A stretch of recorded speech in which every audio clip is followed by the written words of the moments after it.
এই যে বিভিন্ন মেয়েদের সাথে ওর সম্পর্ক আছে, এবং মুনিয়া নামে যে একটা মেয়ে আছে ওর সাথে ওর সম্পর্ক, মানে ইনডিরেক্টলি ও আমাকে ভর্তার হুমকি দেয়। আজকে দেখা করবেন আমার সাথে একটু। এবার তৌহিদ উদ্দিন আফ্রিদিকে নিয়ে ভয়ঙ্কর তথ্য সামনে এনেছেন সাংবাদিক ইলিয়াস হোসাইন, যা শুনলে হতবাক হবেন আপনিও।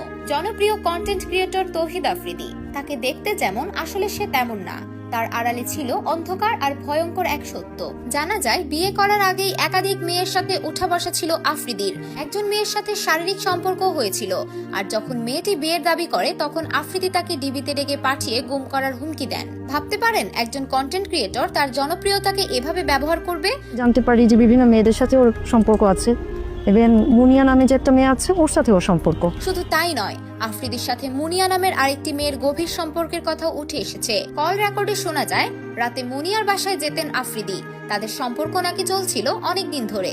এখানেই শেষ নয়, বর্তমান স্ত্রী রিসাকে নিয়েও চমকপ্রদ তথ্য প্রকাশ করেছেন সাংবাদিক ইলিয়াস। রিসার সাথে বিয়ের আগে রিসার একজন বয়ফ্রেন্ড ছিল, কিন্তু আফ্রিদি নিজের প্রভাব খাটিয়ে ডিবির ভয় দেখিয়ে সেই প্রেমিককে সরিয়ে দেন। এরপর জোর করেই রিসাকে বিয়ে করেন তিনি। রিসাকে ও বিয়ে করার কারণ হলো একটা ট্র্যাপে পড়ে গেছে রিসা, কারণ তৌহিদ আফ্রিদির চরিত্র তো ওরকম ভালো ছিল না, তো একটা ট্র্যাপে পড়ে গেছে। তার মধ্যে শেখ হাসিনা পালাইছে, শেখ হাসিনা সরকার চলে গেছে, আওয়ামী লীগ চলে গেছে, তো ওই পারপাসে ও রিসাকে বিয়ে কেবল করছে। মেয়েদের জীবন নয়, অনেক ইউটিউবার ও কন্টেন্ট ক্রিয়েটরের জীবনকেও নাকি হুমকিতে রাখতেন আফ্রিদি। যারা তার বিরুদ্ধে কথা বলতো বা ভিডিও